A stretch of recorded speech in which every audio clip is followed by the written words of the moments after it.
Hello everyone and welcome to the first edition of Why I Hate. Our first featured champion is going to be Senna, the Redeemer. When there's no more light, I'll carry their darkness. Please keep in mind this is heavily based on my experience playing as and against Senna and hopefully shouldn't influence your decision on whether or not you should play her yourself. I'll be breaking down all the parts of her kit to better explain why I don't like her as a champion and why I think she is more or less poorly designed. So Senna mains, please don't take this personally, I'm not out to bash you for playing her, and please be civil in the comments. If you make it to the end of the video and you enjoyed it, please be sure to leave a like and subscribe and stay tuned for future videos. Alright, so let's start with the basics. Senna is a ranged, sub-DPS carry style support, and if that sentence alone isn't a good enough reason to hate her, then I don't know what is. All jokes aside, these carry style supports have been much more common in the past few years, both from new releases like Pyke or the surge in popularity of things like Pantheon support, and Senna is no exception. At her core, she is built and played like an ADC while having extremely high utility that quite nearly qualifies her as an enchanter. Simply put, she does too many things too well without all the repercussions. So let's break down her kit to better understand why. Before we look at her abilities, I'm going to quickly explain her basic attack. Senna's basic attacks have a brief delay before firing and are considered a non-projectile, meaning that it can completely ignore Yasuo's wind wall and steals a small percentage of the target's movement speed and gives it to Senna for a short duration, because why not? Not only does she start with one of the longest attack ranges in the game that's a non-projectile, but it steals movement speed on every single basic attack. Basic attacks can be made strong with items due to them having no cooldown or mana cost and can't be avoided, but adding a passive that grants movement speed every time you land one with no cooldown is wildly unnecessary.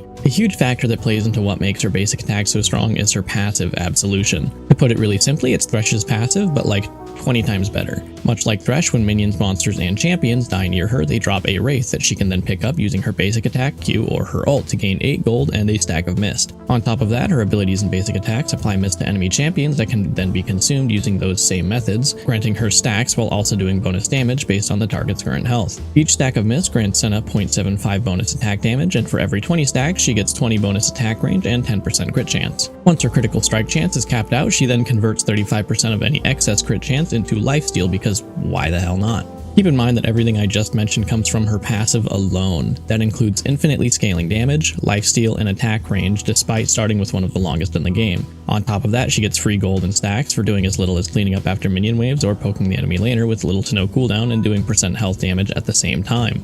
Senna's Q, Piercing Darkness, is a straight-line targeted spell that functions very similarly to Lucian's, except hers is a massive range of 1300, damages and slows any enemies in its path while also healing allies and herself. Naturally, that's not all it can do. It also applies on-hit effects like Lifesteal and Sheen at 100% effectiveness, while the damage and healing scales with her attack damage, ability power, and lethality. Its cooldown is also reduced by 1 second per basic attack, and the slow scales with her AD and AP as well. But wait, there's more. This ability can target virtually anything with a health bar or an outline. Here's a list of some of the things that she can target, and this is not everything in the game that it works on. So yeah, this ability does everything short of destroying the enemy nexus at level 1. Moving on to Senna's W, Last Embrace. Of all her abilities, I think I hate this one the least, but only because it has the word globule in the description. Last Embrace is a skill shot nuke that does damage upon colliding with a unit and will attach itself for 1 second. After 1 second, the target and any nearby enemies will be rooted for a few seconds. If this ability kills the unit or the unit dies before 1 second has passed, then the root will happen instantly. I mean, it's pretty long and has higher damage than it should in my opinion, but it's the least insufferable of her abilities considering it doesn't do like 8 different things. Senna's E, Curse of the Black Mist, will surround Senna with an aura after a brief delay that camouflages herself and nearby allies while granting movement speed scaling with her AP. Why every piece of utility she gets has to scale with something? I don't know. Senna and any allies affected by the aura will remain camouflaged until they perform an action like attacking or casting a spell. Camouflage can be regained after a couple seconds, but any allies that leave the mist will appear as a wraith for the remaining duration of the spell or until interrupted. This ability is such a huge slap in the face to marksmen, it's like asking a blind person if they want to play darts. It completely denies ADCs the option to do most of their damage unless they're standing right next to Senna, which, if it isn't obvious, ADCs usually don't like being that close to the enemy. It's a terribly unfair ability to put on a support in the first place, nonetheless one that doubles as an ADC. Finally, we have Senna's ult, Dawning Shadow, a global ultimate that after a brief delay shoots a wave of spectral light across the map, doing damage to enemy champions caught in the center while shielding any allies in a larger portion. And yeah, you guessed it, the damage scales with their AD, AP, and the shield scales with their AP and mist stacks. Unlike most global ults like Jinx or Ezreal, Senna's ult can traverse the map from one fountain to another in just under 2 seconds, leaving very little time to react. It would almost be forgivable if it didn't have decent base damage on top of scaling with 115% of her attack damage. Granted, it's not the most egregious egregious ability, but it's still doing damage while giving your teammates shields with almost no chance of missing. Compared to other global ults where you have to account for travel time, size, and damage, you don't have to do any of those with Senna. Take Ashe ult for example. Enchanted Crystal Arrow can be an extremely powerful tool for teamfights if used properly. Providing a heavy stun on a single target depending on travel distance, you have to be extremely precise with how you aim it. However, due to the stun being so strong, her ult has surprisingly low base damage and only scales with AP in order to make sure it's not overpowered. It leaves plenty of room for error based on skill while having a decent amount of reward despite having almost no damage scaling. Senna's ult on the other hand travels so fast that it's incredibly hard to dodge without flash even from across the entire map. That, the size of the shielding portion is wider than an entire lane, meaning it would be near impossible to miss your allies. No matter how you use this ult, it will almost always be useful in some way. And to be fair, I will mention that it does have a pretty sizable cooldown, and rightfully so.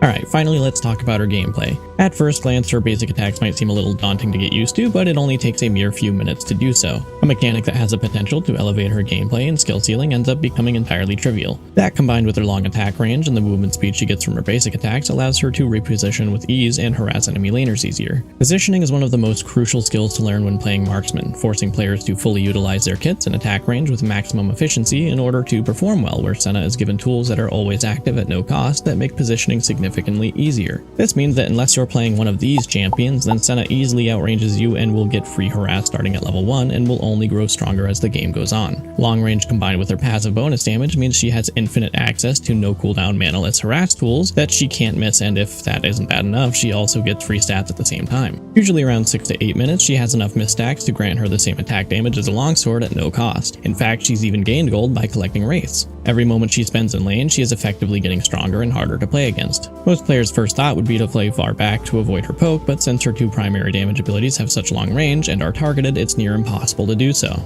Her Q comes out so fast and has a wide hitbox, making it hard to dodge as is, but combined with her ability to target nearly anything with it, she has more than enough ways to reach you. On top of that, it has a decent enough slow to make landing her E easier while giving her ADC enough time to follow up with more damage. The amount of poke that she can dish out early game at no cost is insane, and due to her free gold and scaling, she's usually stronger than the enemy ADC by mid game. Once she gets into lane, she's able to chunk someone to half health with a couple basic attacks and a Q, effectively forcing them to either stay in a lane and play under turret, or recall and miss out on minions and potentially lose a turret. Also take into consideration that as soon as she hits level 6, she has the option to decisively win a fight against her enemy laners or support her teammates from across the map. Her ult being on cooldown is one of your few openings to fight her, but she still has access to all of her other powerful tools. And speaking from experience, I don't think there's anything more frustrating than watching Senna survive a fight at low health simply because you're unable to auto-attack her one last time.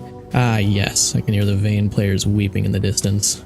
Moving towards late game, Senna is excruciatingly strong and has enormous range, meaning that if you're an ADC even slightly out of position, then you can kiss half of your health bar goodbye. It only takes a few auto attacks to fully cripple an ADC and force them out of a team fight, since she easily outranges them. No amount of mobility or positioning can avoid basic attacks, nor can you rely on Yasuo's handy dandy wind wall to block them. Overall, the experience of playing against her feels painfully unintuitive and offers little room for counterplay. Not to say that there isn't any, but most marksmen don't have the tools to deal with her, leaving most of the work to your support. Hard engages and crowd control are usually the best counter since she's relatively squishy, and despite this, she still has a lot of healing, shielding, and utility to avoid dying. Early game is when she's most vulnerable, and you have to keep her subdued as often as possible in order to stop her from stacking her passive and scaling into oblivion. It almost seems ridiculous to be taking such drastic measures against a support, considering that you still have to shut down their ADC as well. Everything about this champion seems like a contradiction. She's a support that does everything an ADC does with less of the downsides. Infinite potential to do damage with basic attacks alone means she doesn't have to expend any resources to be effective, while at the same time she has access to strong supporting spells and utility that scales with anything she builds. Not that you need a good build, since her passive provides free stats and gold just for playing normally. She gets too many rewards with not enough risk, and I still don't understand why every single thing in her kit has to scale with some kind of stat. Seriously, why does her passive movement speed scale with attack damage? Like, who does that? Anyways, I think I've done enough ranting on why I hate Senna, and just in case it wasn't obvious, yes, I'm salty. Again, no hate to Senna mains, I definitely see the appeal of playing her and how she can be fun, so I don't hold it against you guys that much. Let me know what champions you guys would like to hear about in the future episodes, whether it's why I hate or why I love. As always, thank you guys so much for watching, and I hope to see you in the next one.